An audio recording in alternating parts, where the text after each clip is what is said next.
it's time to chop the sweet potato. And after we chop, if you come from work and you work on this and you had a bad day, this is the moment that you can just release your stress by putting some pulse on your sweet potatoes right there. All right, guys, super excited. I finally got this ready, and I'm about to introduce my brew break with sweet potatoes. Food is always so good, right? So the idea with my brew break is to share less than 5 minutes things that are super practical or that have been really helpful for me. And it's all based on my 3 P's. Actually, it's 4, but it will be the planning, the preparing, and the packing.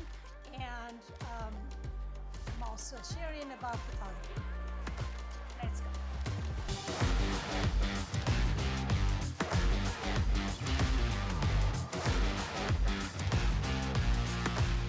Now I'll be making the sweet potatoes. The first thing that we need to do is wash them, obviously.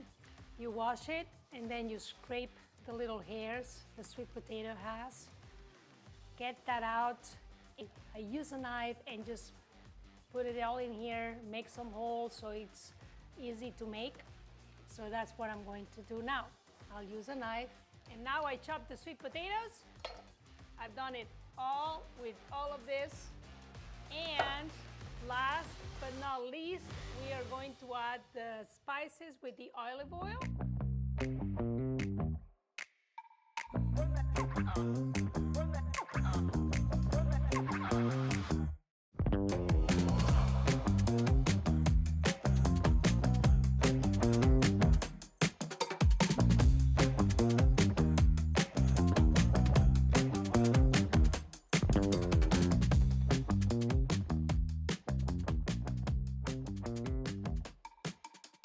Make sure that all of them have some of it.